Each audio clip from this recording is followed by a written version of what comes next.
La deuxième table ronde qu'on va vous proposer, c'est quel accompagnement et quelle proposition des associations pour faciliter l'accès au droit de séjour des personnes hébergées et en situation de rue. Voilà, parce que bien sûr, cette question ne peut être désolidarisée du contexte politique dans lequel elle s'inscrit. Donc, je laisse la parole aux intervenants de cette table ronde et à Isabelle Marron-Marère qui va l'animer. Merci Cyril. Donc oui, on a vu l'impact et tu nous l'as bien présenté tout à l'heure de la précarité administrative sur les modalités d'accompagnement des personnes, mais également sur leur bien-être, sur leur présence et la manière de vivre ici. Pour cette table ronde, donc, je vais présenter Karine Crochet, qui est assistante sociale et coordinatrice du COMED à Paris. Manon Maréchal, qui est animatrice territoriale au Secours catholique Caritas France, délégation de Seine-Saint-Denis, et Bruno Morel, qui est le directeur général d'Emmaüs Solidarité et vice-président de la Fédération des acteurs de la solidarité Île-de-France. Je vais commencer par une première question à tous nos intervenants afin d'introduire cette table ronde. Pourriez-vous nous indiquer quel est l'élément essentiel qui vous a le plus marqué dans la restitution de l'étude qui nous a été présentée tout à l'heure par Cyril? Eh bien, je vais commencer par Karine Crochet et puis après par ordre alphabétique Manon et Bruno. Je vous laisse la parole. Bonjour, merci pour le rapport parce que si c'est des choses qu'on sait, ça fait toujours du bien de s'entendre dire qu'il y a des choses qui ne marchent pas toujours très bien et qu'on a besoin de travailler ensemble. Et c'est effectivement le point que je retiendrai, c'est que quel que soit le métier qu'on a, qu'on soit assistant social, juriste, avocat, avec cette problématique droit au séjour, accompagnement social et l'accompagnement global, c'est à l'heure actuelle, je pense qu'il faut repenser, ça oblige à repenser à travailler autrement, à travailler ensemble, et donc du coup pour être pas isolé et aussi pour avoir des stratégies communes. Et c'est ce que j'ai retenu effectivement de ce rapport-là. Merci Karine. Manon, à vous. Oui, merci. Moi, ce qui m'a marqué dans la présentation ce matin, c'est que en fait, on retrouve exactement les mêmes problématiques liées au fait qu'au Secours catholique, on souhaite un accueil inconditionnel dans nos permanences, dans nos locaux. Et du coup, on retrouve exactement les mêmes problématiques et les mêmes difficultés sociales que dans les autres associations où l'inconditionnalité est le mot d'ordre. Et du coup, c'est intéressant de pouvoir voir effectivement la complémentarité des accompagnements nécessaires pour pouvoir réussir à aider et englober la personne et la soutenir dans l'ensemble de ces difficultés qui s'entrecroisent. Donc, c'est effectivement bien de le voir dessiner comme ça et de pouvoir prendre du recul là-dessus. Je vous remercie Manon. C'est vrai que la complémentarité est essentielle et elle a été bien abordée lors de la première table ronde. Bruno? Oui, bonjour à tous. Ce qui m'a marqué, ça va être en rebondissant sur les deux précédents commentaires. D'abord, c'est que nos équipes continuent à être des têtes chercheuses de solutions dans un système de plus en plus complexe et qui est caractérisé par des tentatives d'opposition des précarités. Je crois que plus que jamais, les notions de partenariat, les notions de travailler ensemble, et puis surtout la défense des valeurs particulièrement atteintes. On a beaucoup parlé d'inconditionnalité, mais je voudrais vraiment insister aussi sur la continuité de l'hébergement, de manière à éviter les ruptures de parcours qu'on peut constater, enfin que les équipes de terrain constatent. Je te remercie Bruno, et oui, ça a été bien pointé dans l'étude qui vous sera diffusée dans les 15 jours à venir sur la possibilité de la continuité de l'hébergement qui est très importante. Peut-être un premier tour de questions, et la première pour toi Bruno, relative à la situation actuelle de la précarité administrative des personnes et des propositions des associations. On voit que la précarité administrative est une réelle problématique qui impacte les mesures que l'on peut mettre en place dans le cadre de l'accompagnement social qui est proposé aux personnes hébergées dans les structures généralistes. Quel est le constat fait à l'échelle d'Emmaüs Solidarité et quelles seraient les propositions des associations pour y répondre? Bon, j'ai 3 heures, hein. Non, je vais essayer de faire Non, ça. non, tu as 3-4 minutes. Combien? Combien, Isabelle? 3-4 minutes, Bruno. Bon, 3-4 minutes. Allez, je te laisse la Moi, parole. je ne sais pas qualifier si la situation se tend, mais en tout cas, elle va se tendre. Et je vais revenir sur un événement qu'on a tous un peu oublié, parce qu'une actualité en chasse une autre, c'est la fameuse circulaire qui impose la transmission à l'OFII des informations nominatives relatives aux demandeurs d'asile. Alors, c'est vrai que c'est un peu vieux maintenant, puisque cette circulaire date de juillet 2019. Elle avait donné lieu à un recours de 30 associations auprès du Conseil d'État. Là, pour le coup, cette circulaire, par sa demande, porte atteinte au principe de la conditionnalité. Elle instaure évidemment, malheureusement, une discrimination entre les personnes hébergées selon qu'elles soient françaises ou étrangères. Elle incite les personnes migrantes à rester dans la rue par peur d'être fichées. Vous voyez bien tous les sujets. Le Conseil d'État a rendu une décision le 6 novembre dernier. Alors, depuis la crise du Covid, on a peut-être tous oublié ça. Mais comme l'État va relancer l'application de cette circulaire, je vous dirai pourquoi après, moi, je voudrais rappeler la décision du Conseil d'État et sa motivation. Alors, certes, la circulaire est maintenue, mais elle est encadrée. Elle est encadrée par rapport à différents aspects qu'il ne faut pas oublier.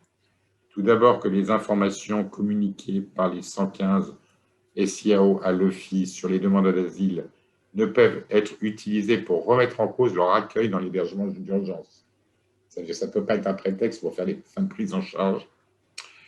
Que le principe d'inviolabilité du domicile doit prévaloir, notamment au sein des centres d'hébergement, et puis aussi que tout ce qui concerne l'utilisation des données personnelles des demandeurs d'asile, il faut rappeler qu'elles ne peuvent être utilisées pour assurer une orientation adaptée vers certaines structures. Et surtout dire qu'on ne peut pas communiquer, qu'on ne peut communiquer les informations qu'aux agents de l'OFII qui sont spécifiquement habilités. Donc, ça veut dire que la communication d'informations aux autres services de l'État, notamment les préfectures, n'est pas possible. Pourquoi je vous dis tout ça? Parce que j'ai participé il y a quelques jours à une visio avec les cabinets ministère Schiappa et ministère Vargon, et que l'OFII était présente, et j'ai senti une grande volonté de l'OFII d'appliquer cette circulaire avec tous les risques qu'on connaît. Je rappelle que le coup, on nous l'a déjà fait, on nous l'a fait avec l'instruction, ou je ne sais plus si c'était une circulaire Colomb, où on nous avait dit qu'il fallait qu'on voie la volonté des équipes mobiles comme quelque chose de très positif qui favoriserait la fluidité et nous aiderait à faire des régularisations. Isabelle, je parle sous ton contrôle, il me semble que nous n'avons jamais eu des résultats, enfin, à part la première fois où il y avait eu 3 relogements au bout de 3 mois, nous n'avons jamais vu des résultats d'une telle politique. Donc, soyons tous vigilants par rapport à ça et surtout, rappelons bien comment cette tentative doit être encadrée et rappeler la position du Conseil d'État. Voilà en gros sur le contexte. Sur les propositions, je reviendrai peut-être après parce que je pense que j'ai déjà bouffé mes 3 minutes. Oui, je te remercie Bruno de réintervenir et on va vous faire passer la décision du Conseil d'État qui, quand la circulaire était sortie, avait donné lieu en Île-de-France à une mobilisation de l'intégralité des SIAO pour justement ne pas transmettre des données qui puissent être utilisées après en défaveur des personnes, et c'est très important ce que tu dis Bruno, et qui appelle toute notre vigilance et sur lequel nous resterons bien entendu mobilisés avec nos collègues des SIAO notamment, et bien entendu également avec vous. J'avais maintenant une question à Karine Crochet. L'étude menée par la Fédération, par la FAS, a mis en lumière de nombreuses difficultés liées à l'obtention et plus encore au renouvellement des titres de séjour pour soins ces dernières années. En 2017, pour reprendre un peu d'histoire, l'évaluation médicale dans le cadre de la demande de titre de séjour pour soins a été confiée à l'OFII et il semblerait que ce changement ait une conséquence sur l'obtention ou le renouvellement des titres de séjour pour les personnes. Au COMED, partagez-vous le constat de ces difficultés constantes sur l'obtention des titres de séjour pour soins et quelles sont vos propositions sur le sujet? Merci Karine, à vous. Alors oui, on constate effectivement ce changement depuis 2017 puisqu'il y a eu une chute à la fois du taux d'accords et du nombre d'accords. Puisqu'à l'époque, on était avec les ARS et on avait à peu près 75% d'accords. Et là, on est effectivement, le dernier rapport de l'OFII parle de 58%, mais il faut repositionner effectivement ces chiffres dans le fait qu'il y a en amont, comme les collègues sur la première table ronde l'ont dit, des grosses difficultés à accéder à l'enregistrement des dossiers. Et il y a aussi des difficultés effectivement pour la mise en œuvre des décisions, qu'elles soient négatives pour le droit au recours pour les personnes ou qu'elles soient positives pour l'obtention d'une carte de séjour. Donc, tout ça mis bout à bout, effectivement, on voit qu'il y a vraiment un durcissement et des difficultés à accéder à cette demande-là, notamment, effectivement, en priorité, effectivement, sur l'enregistrement. Alors, sur les propositions, on en a plusieurs côté COMED. Alors, la plus importante serait effectivement de repasser à ce que cette évaluation soit sous tutelle du ministère de la Santé, puisque maintenant, c'est le ministère de l'Intérieur. Donc, que la santé reprenne effectivement la gestion effectivement de cette évaluation médicale et si ce n'est pas le cas, alors que l'OFII applique et suive les recommandations du ministère de la Santé, ce qui effectivement est très aléatoire, hein, que du coup l'OFII aussi puisse donner accès à sa BISPO, qui est une bibliothèque d'informations sur l'accès au pays, auquel pour le moment, malgré le recours, on n'y a pas accès, sauf quelques données effectivement assez générales, hein. Et aussi que l'OFII joue le jeu de l'avis pluriannuel, puisque le droit lui permet de mettre un accord sur plusieurs années, ce qui permettrait à des personnes d'avoir des titres de séjour de longue durée, au moins 4 ans, ce qui est quand même assez relatif à l'heure actuelle, puisque le maximum qu'on a vu, c'est 2 ans, et encore, il faut faire une demande en amont, enfin suivre la demande, donc ce n'est pas aussi simple. Donc, ça serait effectivement nos propositions dans l'immédiat. Je vous remercie Karine, et on le voit, on l'a vu, hein, Cyril nous l'a bien explicité ce matin, cette multiplication des titres de séjour très courts qui génère aussi avec la difficulté de renouvellement de ces titres, des périodes de perte de droit aussi, et la continuité au séjour est vraiment impactée. Une question à Manon Maréchal, notamment sur l'accès aux préfectures dont parlait Karine, qui est vraiment ressortie comme prépondérante dans l'étude, cette difficulté d'accès. Le Secours catholique est investi aux côtés d'autres associations dans une mobilisation régionale sur cette question. Pouvez-vous nous rappeler quels constats ont conduit à cette mobilisation et où elle en est aujourd'hui, et quelles interpellations vous semblent possibles aujourd'hui? Merci Manon. Oui, je vais peut-être pas épiloguer sur les constats parce qu'on en a beaucoup parlé ce matin, mais pour résumer, ça fait plusieurs années maintenant qu'on constate, bien sûr dans le 93, mais aussi malheureusement dans d'autres départements d'Île-de-France avec nos collègues des autres associations qui accueillent les personnes étrangères sans droit au séjour, qu'on est face à un mur concernant la préfecture pour déposer des demandes de titres de séjour, puisque l'unique moyen, en tout cas dans le 93, c'est assez variable en fonction des départements, mais ce qui se profile, c'est que l'unique moyen pour avoir un rendez-vous en préfecture pour déposer une demande de titre de séjour et ainsi obtenir un titre de séjour qui permet notamment de travailler et de retrouver une situation stable sur le territoire, est essentiellement dématérialisé, et que sur les plateformes informatiques de la préfecture, il n'y a pas de rendez-vous en préfecture pour principalement les demandes d'admission exceptionnelle au séjour, les premières demandes, donc ce qui concerne les personnes en précarité sociale qu'on peut rencontrer dans nos associations, et très peu de rendez-vous pour les renouvellements des titres de séjour, donc ce qui nous met en difficulté, et ce qui a provoqué énormément de lassitude et un certain dénuement face à la situation des personnes et des équipes qui n'avaient plus de ressources pour accompagner les personnes dans leur droit au séjour. On a aussi constaté le début d'un marché noir de ce type de rendez-vous en préfecture, avec des personnes dans nos permanences qui nous disaient acheter un rendez-vous donc au service public à des sommes allant de 600 à 1000 euros. Donc, ça a été aussi très difficile à vivre. Et donc, on s'est bien sûr d'abord tourné vers les préfectures pour tenter d'alerter et de discuter, vers le défenseur des droits. Mais l'ensemble de de ces actions se sont soldées par un échec et absolument aucun changement de l'organisation des préfectures.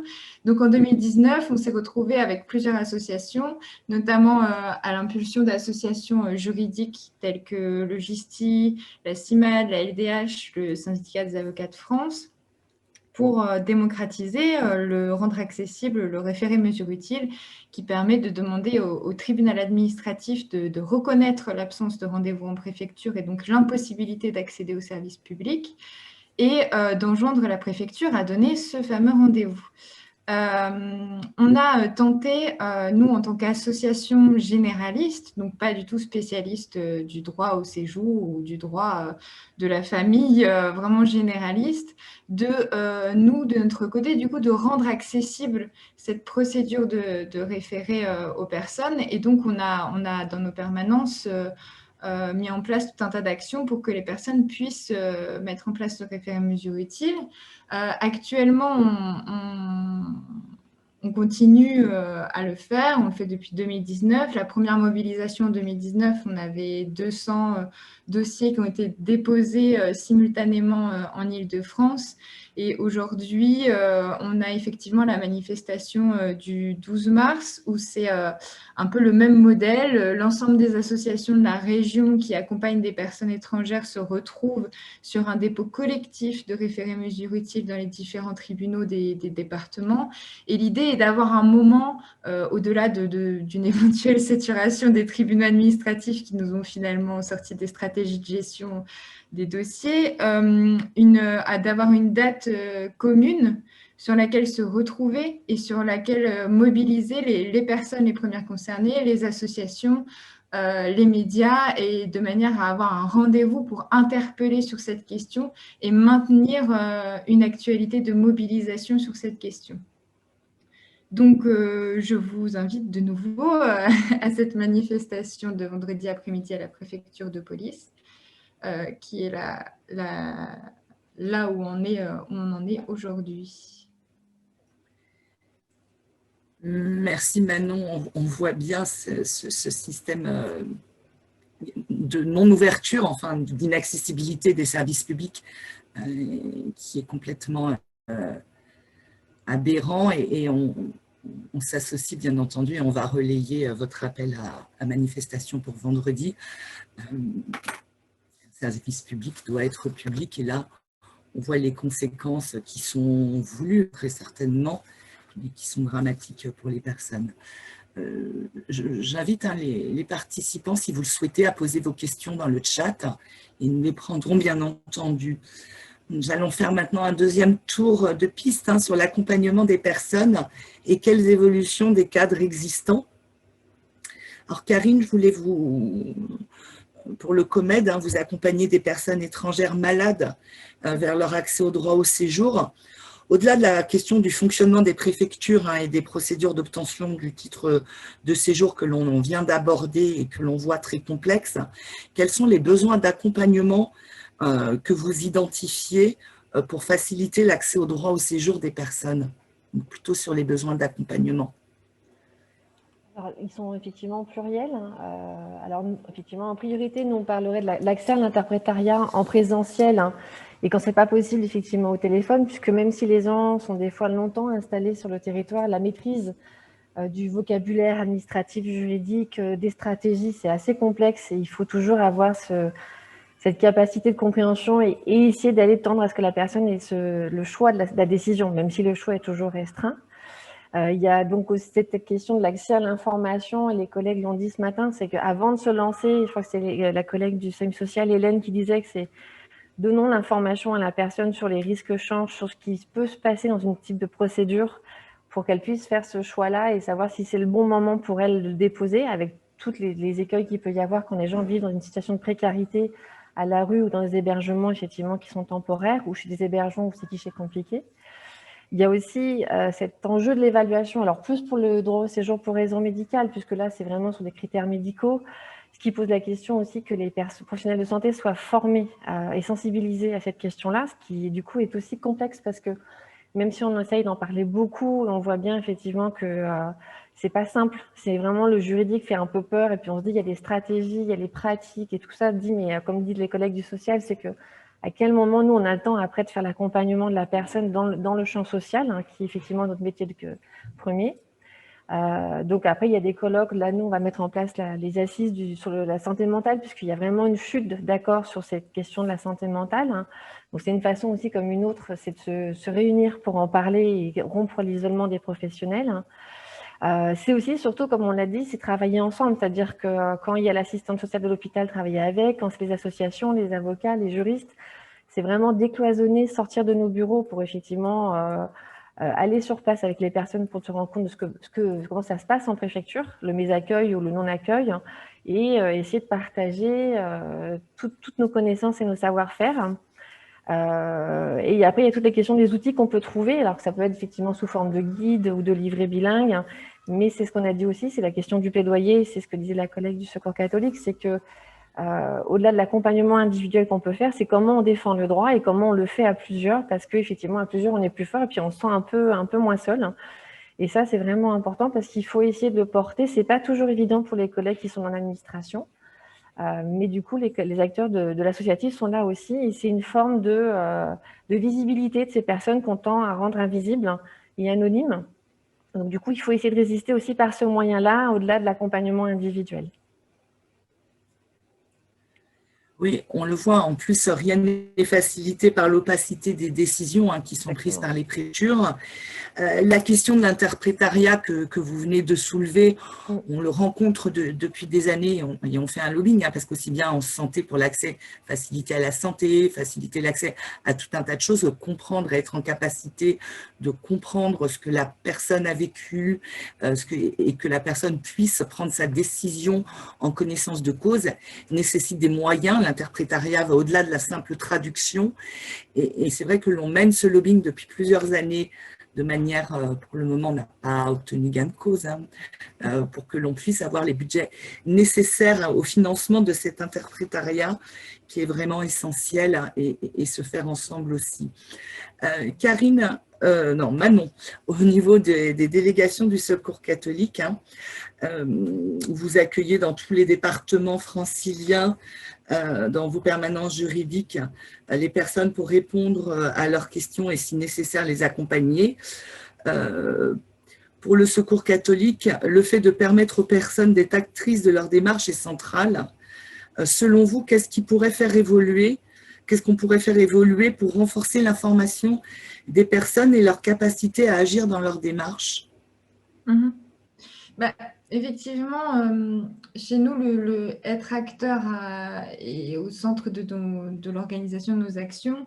Et du coup, pour cette mobilisation des référés, on a cherché à développer des permanences qui permettaient aux personnes les premières concernées de se saisir du référé et d'être porteurs de cette action auprès de leur entourage, parce qu'on pense que c'est la meilleure des façons de faire pour rendre autonomes et acteurs les personnes et que c'est à leur portée si on adapte nos actions.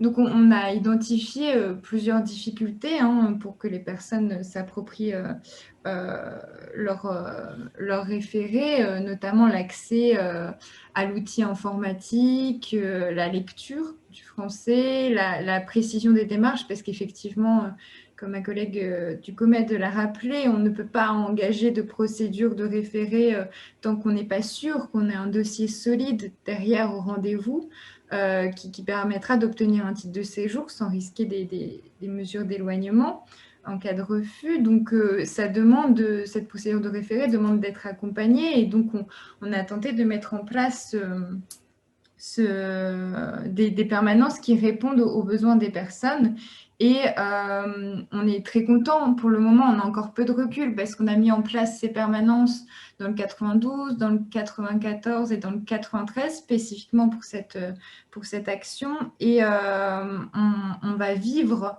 là notre première mobilisation avec les personnes des permanences qui ont fait leur référé eux-mêmes et qui l'ont déposé aux avocats pour le 12 mars. Donc, on a encore peu de recul sur les effets de ce type de mobilisation, mais on aurait bien envie, après un bilan de ces actions, que ce soit des lieux, des espaces qui se développent dans le service public, que ce soit à la préfecture, avec un espace numérique, avec bien sûr des traducteurs adaptés aux besoins des personnes et des médiateurs à l'outil numérique. Avec une info sur le droit au séjour, sur les possibilités et sur l'accès aux préfectures. On pense que c'est de la responsabilité de l'État de mettre en place des structures et des espaces adaptés aux personnes en fonction de leurs besoins pour qu'elles puissent accéder effectivement à leurs droits. Voilà, on a le droit de rêver. Voilà. En reprenant le contenu des échanges que j'ai lus dans le rapport, je crois que vous mettez aussi un accompagnement par des personnes pairs en gros en place. Et quelle est la plus-value, quelles sont la plus-value et également les limites de cette pratique.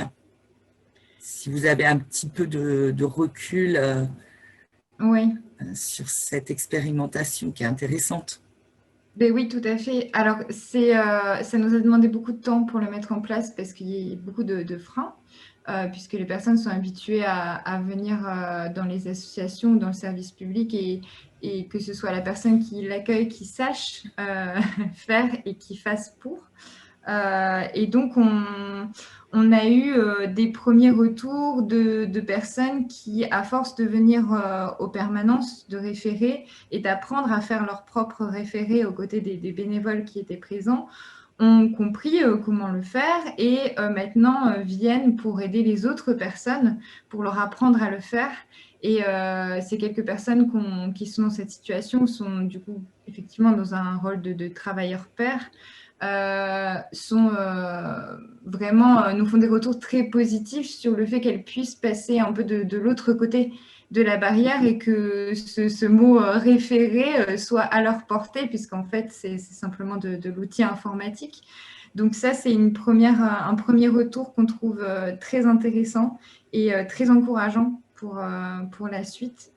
Après, c'est encore un peu récent pour pouvoir tirer un bilan plus complet de cette action. Oui, parce qu'on le voit, il y a aussi, on le voit très bien, l'accès au droit est complexe, les décisions des préfectures sont opaques et par moments, les personnes accompagnées ne savent pas comment se situer dans un cadre juridique qui n'est pas le leur.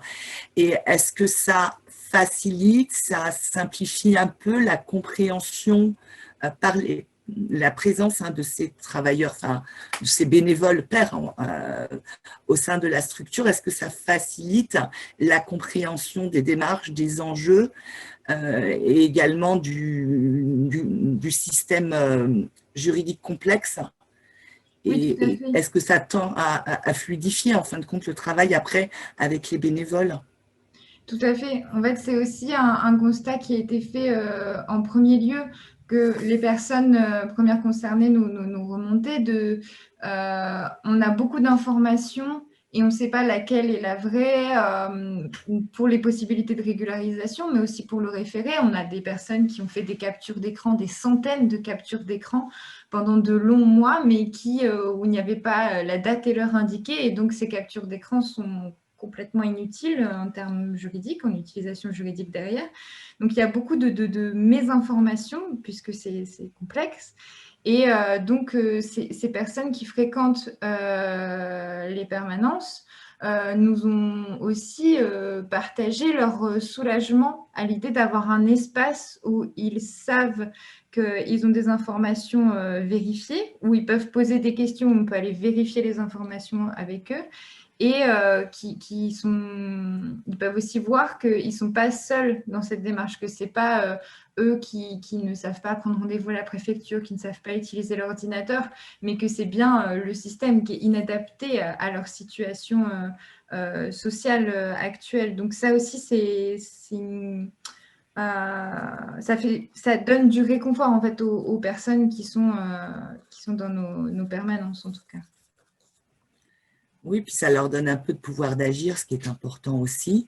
Et on est toujours dans cet esprit de faire ensemble, ce qui a été pointé par tous les intervenants des 2 tables rondes, cette nécessité de s'associer avec nos différentes compétences, sans oublier, comme vous le dites, la compétence aussi des personnes elles-mêmes qui sont à associer.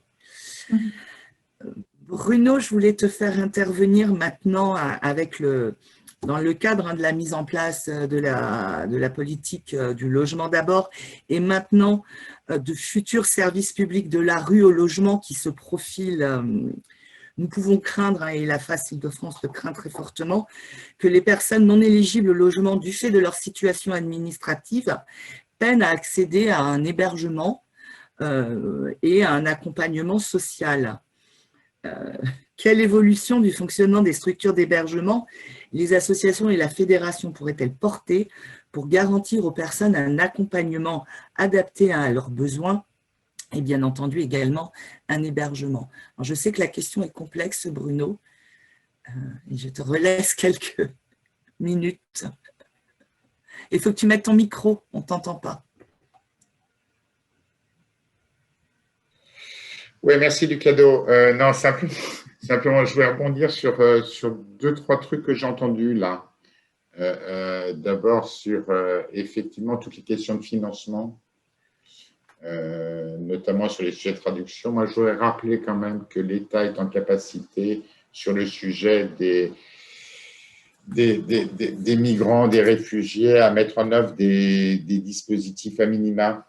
Et notamment, alors on ne paye pas la traduction, mais on ne paye même pas l'alimentation. Je pense notamment au dispositif des CPH. Donc, comme je suis dans le réseau FAS, je continue à dénoncer ce genre de choses. Deuxième sujet, sur les travailleurs pairs, ce qui a été dit précédemment, moi j'y crois beaucoup. On le tente dans des accueils de jour. Une difficulté à lever, c'est le statut de ces travailleurs pairs. Et toute l'ambiguïté, travailleurs pairs, bénévoles, salariés, et que ça ne soit pas de l'emploi déguisé. Maintenant, sur le service public de la rue au logement, alors je vais botter en touche, parce que moi, j'aimerais bien que Sylvain Mathieu nous présente sa feuille de route sur le sujet. Le seul intérêt que je puisse voir dans tout ça, c'est qu'enfin, sur le sujet, on revienne à une interministérialité. Ça ne fonctionnera que si on arrive à travailler avec les services logement, intérieur et santé et emploi. C'est un vaste sujet qui nous inquiète. Donc, la réussite de ce futur service public sera conditionnée par ça, notamment de manière à pouvoir éviter ce qu'on peut constater, c'est-à-dire les risques de remise à la rue des personnes qui ne relèvent plus, par exemple, d'un statut UDA, on le voit, et pour lequel le ministère de l'Intérieur nous dit dehors, pour être extrêmement caricatural, et nous on répond non, continuité de l'hébergement. Je suis désolé, je suis extrêmement têtu sur ce sujet-là, mais je pense qu'il mérite d'être développé. Et puis, je pense qu'on va avoir des nouvelles autorités. Alors, je reviens un peu parce que je ne l'ai pas dit tout à l'heure et ça me gêne. Et ça fait partie du plaidoyer de la Fédération des acteurs de solidarité. Je pense quand même qu'il faut qu'on arrive à revenir sur la circulaire Valls de 2012. Et notamment, là, je rebondis sur toutes les propositions qui sont faites actuellement par la FAS Île-de-France, à la fois pour la la stricte application de la circulaire, avec, on l'a bien vu, une application variable selon les préfectures. Et puis surtout, je pense que l'opportunité, c'est d'élargir les critères à de nouveaux dispositifs. On a évoqué le sujet, non, on ne l'a pas évoqué d'ailleurs, le sujet des MNA. Mais on a aussi le sujet des conjoints d'étrangers en situation régulière, les personnes en parcours d'errance, toutes les personnes qui sont dans nos structures depuis 2 ans. Donc, je pense qu'il faut impérativement élargir toute cette circulaire. Maintenant, sur le développement de la politique du logement d'abord, le vrai risque, ce soit une réduction de la qualité de l'accompagnement proposé dans les structures d'hébergement. C'est bien ça qui me gêne, où en fait, on pourrait avoir 2 dispositifs. D'un côté, un logement d'abord, d'ailleurs, qui, comme son nom l'indique, serait réservé qu'à des personnes ayant une capacité juridique d'accéder au logement, et ensuite une politique qui serait une politique de mise à l'abri avec un accompagnement à minima et surtout aucune solution de sortie. Et on ne l'a pas évoqué ce matin, mais face à tous ces publics, et moi j'étais intéressé par ce qui a été présenté tout à l'heure, on voit bien les ratios en progression du nombre de personnes à droit incomplet dans les centres d'hébergement, dans les CHRS, et toute cette population NINI qui reste bloquée dans nos dispositifs. Donc, soit elles sont bloquées sans perspective de sortie, soit elles sont encore dehors et elles n'auront comme solution que la mise à l'abri.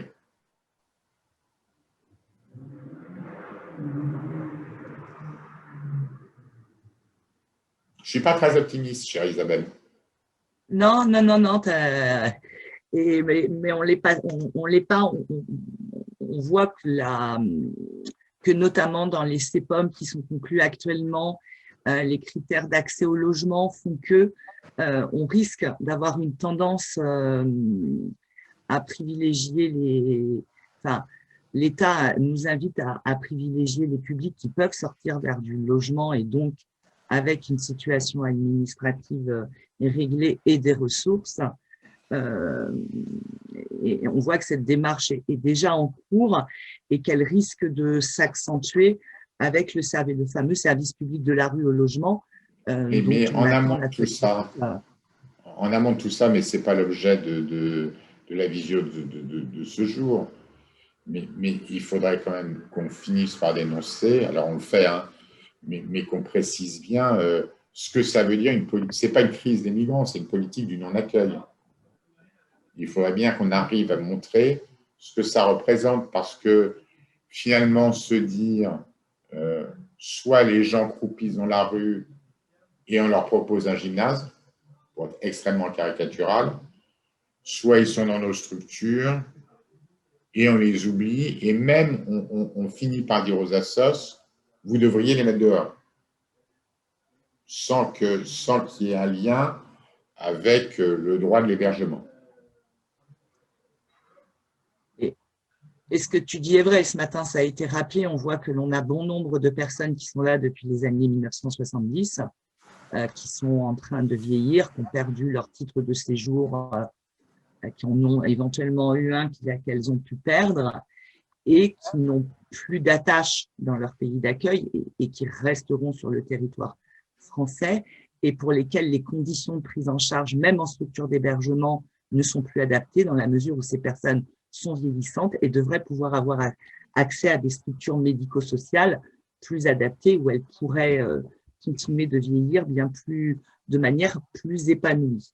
Et en plus, on met en danger nos équipes. Moi, je suis frappé par le volet que prend des fois l'accompagnement social, quels que soient les publics, mais surtout pour les publics à droit incomplet, où les travailleurs sociaux sont obligés de travailler sur l'accompagnement au vieillissement, voire sur l'accompagnement à la mort, sans aucun moyen spécifique. Oui, sans aucun moyen, sans aucune formation, et ça ne fait pas normalement partie des missions qui sont dévolues à notre secteur que d'accompagner sur du médico-social lourd, sur de la problématique de santé lourde, ou d'accompagner non plus vers la fin de vie, hein, ce qui est très clair. En termes de plaidoyer, hein, comme tu as commencé à l'évoquer, quels seraient les éléments de plaidoyer que l'on pourrait, là, sur cette table ronde, mettre en avant avant de prendre peut-être quelques questions des participants, s'il y en a? Alors, je vais m'axer sur le travail qu'a fait la FARS pour renforcer ou favoriser un accompagnement adapté des personnes en situation précaire au sein des structures. Et puis, le lien de tout ça, c'est un peu ce qu'on va dire, c'est aussi un moyen de prévenir des difficultés psychiques liées à une précarité administrative. Quand je dis psychique, c'est oui, ou santé physique ou santé mentale. Première proposition, inclure dans les cahiers des charges des structures d'hébergement généralistes la notion d'accompagnement juridique, qui est complètement omise. Donc, c'est l'accompagnement juridique des personnes en y associant, bien entendu, des moyens correspondants.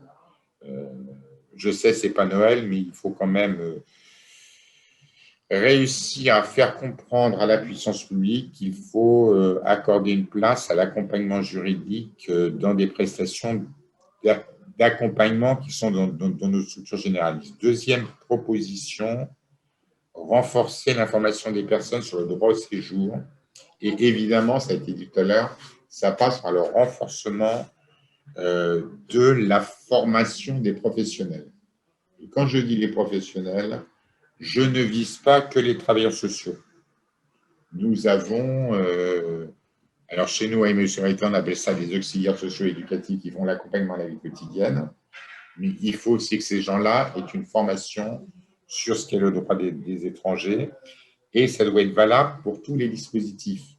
On oublie notamment, on n'a pas parlé des maraudes ce matin, mais ils sont face à ce genre de difficultés. On a parlé des ménages à l'hôtel. Moi, je pense aussi aux accueils de jour. Donc, pour avoir une information de qualité, il faut pour le moins qu'on puisse avoir une formation permanente sur un droit des étrangers qui est extrêmement complexe, extrêmement évolutif et surtout qui connaît des jurisprudences variables selon l'évolution législative et après, je me fais plaisir, selon l'évolution du corps préfectoral local. Évidemment, je l'ai dit, la continuité de l'hébergement pour éviter les ruptures de parcours. Je pense qu'il faudrait qu'on revienne, alors c'est un serpent de mer cette histoire, mais réinitier des adaptations, des ateliers d'adaptation à la vie active. Notamment, on a essayé d'y travailler cet hiver, notamment sur le sujet en pleine crise sanitaire avec les ateliers de fabrication de masques. On n'a jamais réussi à avoir les agréments. Or, un AVA, c'est d'abord partir de l'idée qu'une personne sans papier, elle a fait d'autres choses avant, elle a des talents, elle a un savoir-faire. Alors, autant le mobiliser via des AVA, des formules d'IAE, des dispositifs premières heures, et travailler beaucoup plus en amont sur des perspectives d'intégration professionnelle. Travailler aussi beaucoup plus en amont sur tout ce qui est formation linguistique. Moi, je suis frappé sur le fait que se pose la question de l'apprentissage de la langue financée qu'en fin de parcours. C'est en fonction du statut. On obtient enfin le fameux statut, alors qu'on est en France depuis X années. On a enfin le droit d'apprendre le français avec un financement public. Auparavant, c'est nous, on se débrouille avec du bénévolat. Voilà. Et puis, je parlais de talent des personnes. Évidemment, soutenir tout ce qui va favoriser le bien-être, la citoyenneté des personnes, notamment par l'accès aux loisirs, au sport. C'est un peu compliqué en ce moment, mais ça concerne tous les publics, mais que ce soit intégré à la culture. Donc, en gros, c'est un accompagnement global, mais qui participe aussi à un développement d'activités occupationnelles. Parce que ce que je trouve terrible dans nos structures d'hébergement, c'est ces personnes désœuvrées qui n'ont plus aucun espoir. Et même le fait de leur avoir mis sur un toit sur la tête ne leur suffit plus parce qu'ils sont encore dans quelque chose d'extrêmement anxiogène. Je ne commenterai pas certaines tentatives de suicide qu'on a vues dans les dispositifs pour migrants. Je te remercie, Bruno. On voit bien qu'il y a des pistes et des pistes que l'on porte et que l'on va porter au effort dans le plaidoyer qui vous a été transféré. Il y a une question de Magali Fouchereau à nos participants à la table ronde. A-t-on analysé les conséquences pécuniaires pour l'État de cette politique de non-accueil? A-t-on mesuré les frais de santé physique ou mentale après X années de non-recours aux soins, le prix des accueils de jour, les conséquences sur les enfants, on a déjà pas mal abordé ce matin, sur le prix de l'hébergement et l'aide alimentaire. Qui a envie de répondre à cette question? Moi, je peux répondre très rapidement. C'est ce qui avait présidé à la création du CPA de la Chapelle. Justement, on avait beaucoup travaillé sur la notion de coût évité. On avait réussi à faire comprendre à une époque où il y avait un alignement de planète politique sur les territoires parisiens qui permettait de monter des dispositifs. On avait fait comprendre à la puissance publique que finalement, monter un dispositif d'accueil, d'hébergement coûtait beaucoup moins cher que des opérations de mise à l'abri, d'évacuation, d'intervention des forces de police, de recours aux accueils de jour, etc. Le chiffre, je ne l'ai plus en mémoire, mais c'est vrai qu'on devrait beaucoup plus travailler sur les coûts évités. Oui, après, ce que tu dis, c'est qu'il y avait à l'époque un alignement de planètes qui était favorable et que l'on peut aussi pressentir que là, le fait de ne pas bien traiter les personnes qui sont sur le territoire a pour vocation aussi à dissuader les arrivées sur notre territoire. Mais c'est vrai que ça, c'est totalement faux. Enfin, pardon, Isabelle, pardon. Je n'ai pas dit que je le pensais, Bruno. Non, mais c'est un sujet sur lequel ça a surtout vocation à reléguer les gens dans des coins encore plus planqués de nos villes. Les gens, ils ne viennent pas dans notre pays parce qu'ils savent que telle ou telle structure a ouvert un dispositif dédié. Ils viennent parce qu'ils fuient de la violence, tout ce qu'on connaît. Par contre, effectivement, ce qui se passe à l'heure actuelle, et depuis maintenant 3 ans, fait que les gens se mettent de plus en plus en danger et on les retrouve dans des lieux improbables. Moi, je suis frappé par le fait que les migrants du nord de Paris sont de plus en plus maintenant sur le nord de la banlieue et dans des endroits extrêmement compliqués. Oui, on a vu ces relégations avec ces évacuations. D'autres réactions sur cette thématique de Karine, je crois? Oui, sur la question du coup, je crois que le gouvernement ne se pose pas vraiment la question, puisqu'en fait, les systèmes sont tellement séquencés et fragmentés qu'il n'y a pas de vision globale en fait. Et si on prend ne serait-ce que la procédure Dublin qui coûte très cher en termes de gestion, si on mettait l'efficacité de ce système et le coût que ça rapporte, je pense que très rapidement, on peut se dire que ça ne sert à rien de le continuer. Pour autant, il y a une volonté politique de le maintenir. Donc, je pense qu'ils ne réfléchissent pas forcément en termes de coûts, puisque sinon, on verrait qu'on pourrait faire des économies autrement. Sur la santé aussi, quand on réduit le champ de l'aide médicale État avec des délais d'irrégularité, une entente préalable, enfin des tas de complexités, en fait, malheureusement, ça va avoir un coût sur la santé, puisque les gens vont retarder le soin, vont aller plus tardivement aux urgences, se faire hospitaliser. Et on a beau le dire et le redire et démontrer que c'est moins cher une consultation de prévention ou une consultation de soins qu'une hospitalisation, mais ça ne marche pas. En fait, c'est pas ça qui est retenu. Donc, je pense que même si on faisait cet effort-là, ce ne serait pas l'élément qui serait entendu par le gouvernement. On est vraiment sur une question de gestion de flux, de migration, plutôt que sur une politique d'accueil, sur une politique d'hébergement, pour une politique de santé. Enfin, on est vraiment sur cette question-là, en fait, en priorité. Je vous remercie, Karine. Nous avons une question d'Alison Sroda qui peut-être plutôt destinée à Bruno, qui pose la question de la continuité de l'hébergement et notamment la continuité de l'hébergement en UDA alors même que c'est de l'urgence. Je peux raconter l'histoire? Vas-y.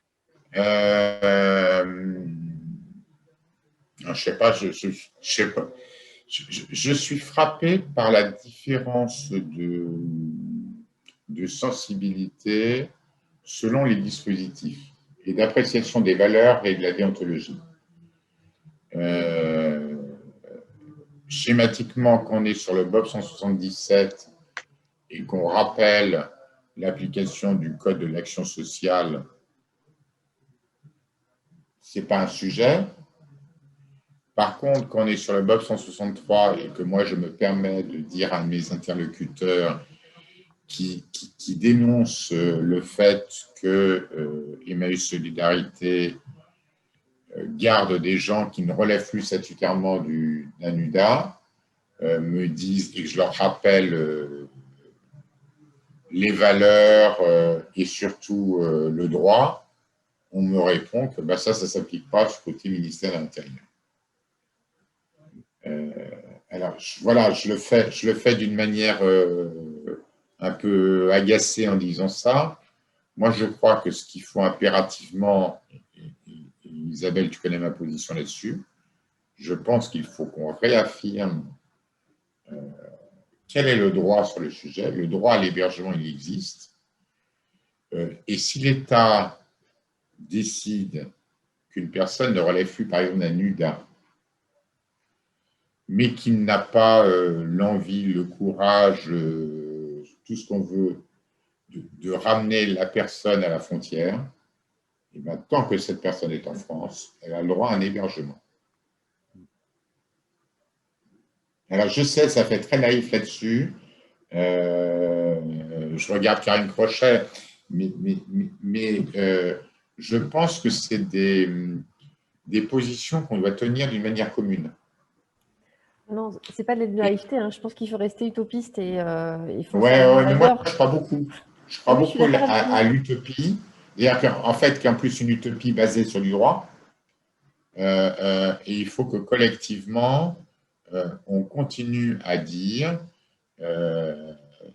Madame, Monsieur le Préfet, on est désolé, mais nous, si vous n'apportez pas une solution positive, et en plus, on a quand même une fenêtre de tir qui est très intéressante, puisque et Julien de Normandie et Emmanuel Vargon ont nettement affirmé le principe d'aucune remise sèche à la rue. Donc, ce principe-là, il s'applique pour tout le monde.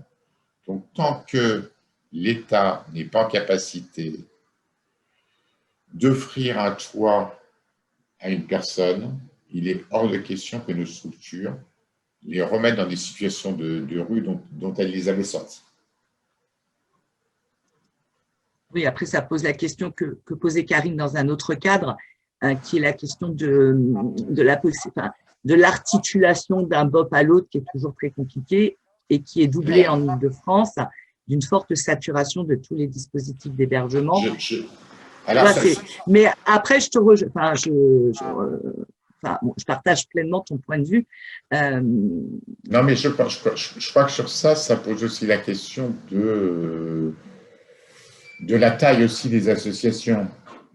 C'est-à-dire qu'à la limite, moi, je fais un peu glorieux en disant ça parce que, évidemment, si on sort quelqu'un d'une structure Emmaüs, on va gueuler et ça aura peut-être un peu plus de poids qu'une petite association. J'adore le commentaire. Qu'une petite association qui est plutôt en difficulté sur un combat d'ordre politique. C'est pour ça, je fais la pub de la FAS, mais c'est pour ça que j'estime que la FAS doit réaffirmer cette position. Et la FAS doit être... Pardon ? Non, vas-y, continue, Bruno. Et la FAS doit être un peu accompagner toutes les structures sur l'affirmation des valeurs et du droit. On peut pas nous dire moi je suis pas le 177 ou moi je suis pas le 303. Globalement, on s'en fout. Après, ce que tu dis est important et nous le faisons déjà et en lien également avec les SIAO, parce qu'on voit que sur certaines fins prévisibles des dispositifs d'accueil du BOP 303 ou 104, il y a certaines des DCS ou UT Drill ou OFI qui disent qu'il n'est pas nécessaire de monter une évaluation sociale et un dossier SIAO, que ça n'en relève pas. On commence à avoir ce discours sur le terrain que l'on contrecarre en tant que fédération. Notre plaidoyer le fera également, mais également la période qui s'ouvre à nous de fin de prise en charge, de fin de dispositif hivernal à venir et où l'on aura aussi un enjeu majeur de non-remise à la rue des personnes et quel que soit le profil des personnes à la fin de cette prise en charge. Il y a une personne qui est un spectateur anonyme qui nous demande s'il y a un plaidoyer relatif à l'évaluation ou non-évaluation de la vulnérabilité des personnes qui est portée. Je pense que cela revient à parler du plaidoyer que Bruno va vous présenter dans la synthèse et la conclusion de notre demi-journée, mais aussi sur ce que l'on vient de dire, c'est que quelle que soit la situation de vulnérabilité des personnes, elle peut être diverse, variée, et que toute personne qui a besoin d'être hébergée et que toute personne qui est hébergée ne doit pas à un moment donné se retrouver à la fin des dispositifs parce qu'ils ferment en regard de l'amélioration de la température ambiante ou parce que l'on doit rendre des locaux, ne doivent pas être remises à la rue. D'autres… alors, il y a Alison qui nous disait que sur la question des UDA, en fait, je voulais plutôt dire pourquoi multiplier les ruptures de prise en charge, CAES, UDA, CADA, CPH, alors qu'il est fréquent que les hébergés en UDA deviennent des pays, ce qui induit un accompagnement à l'intégration.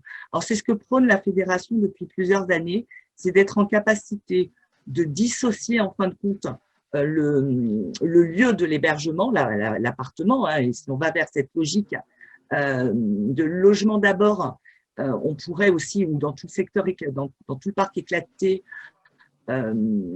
avoir la personne qui a un statut d'hébergé avec différents BOP dans un premier temps et qui, à un moment donné, quand elle obtient son titre de séjour, quand elle trouve un travail, etc., puisse devenir locataire de ce même bien.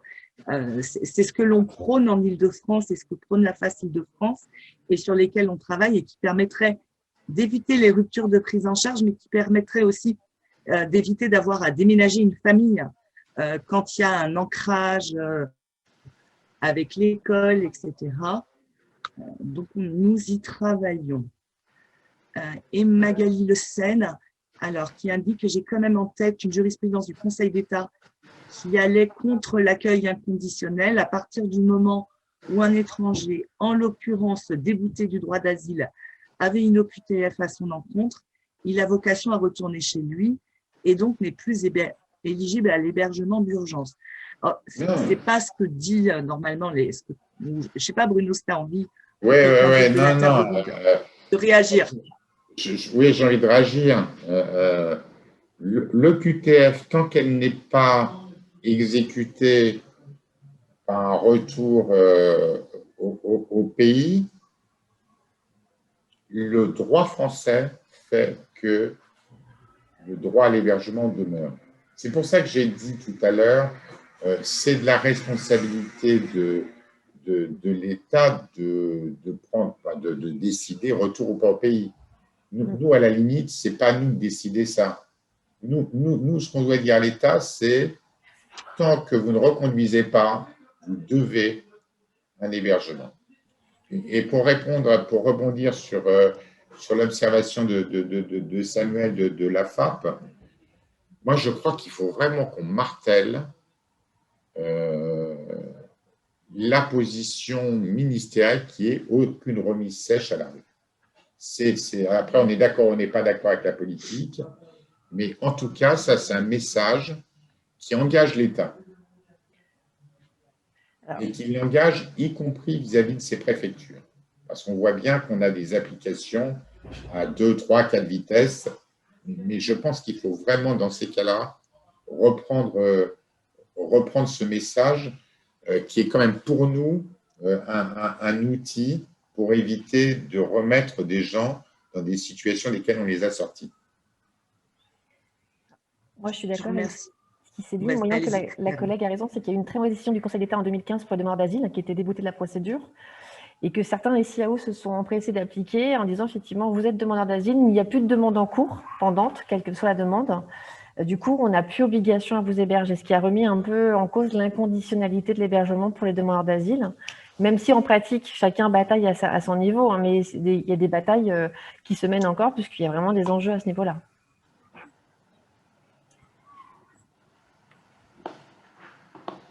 Alors, il y a Magali qui disait « Je suis d'accord quant à l'application du CASF, accord inconditionnel et sur le plaidoyer en ce sens. J'attire toutefois l'attention sur cette décision voilà, dont vient de parler Karine, excusez-moi. Peut-être pour conclure cette table ronde, on voit bien ce que dit Bruno et ce que porte la fédération et que l'on continuera de porter. Pas de remise à la rue sèche et un accompagnement et un hébergement de qualité qui intègre la réponse aux besoins primaires que sont l'alimentation, mais aussi l'interprétariat, et que cet hébergement ne doit pas être une simple mise à l'abri sèche qui ne permet pas d'accompagner la personne dans son parcours. Ça, c'est essentiel. Et puis, l'autre élément qui était présent dans tous nos échanges, et la table ronde d'avant aussi, c'est de le faire ensemble, qu'il y a une complémentarité des pratiques et qu'il y a une nécessité de travailler ces questions ensemble avec les personnes accompagnées elles-mêmes pour aller un peu plus loin dans leur accompagnement. S'il n'y a pas d'autres demandes d'intervention, je propose de repasser la parole à Clotilde et Cyril. Et de les féliciter. Et de les féliciter, bien entendu, pour le super travail mené. Merci Isabelle, merci à toutes et à tous pour ces échanges très riches et je pense très importants aussi au regard du contexte actuel. Toutes ces questions sur l'inconditionnalité, on parlait de la continuité dans le DNA, nous on porte toujours et on continue à le porter qu'une personne qui est en fin de prise en charge dans le dispositif pour demandeurs d'asile, elle doit avoir une demande OSI, SIAO pour être réorientée vers une structure d'hébergement ou de logement selon sa situation et aussi le fait que les personnes ne disparaissent pas quand elles sont remises à la rue et généralement, malheureusement, elles font des détours en errant. C'est des sujets qui me semblent très importants.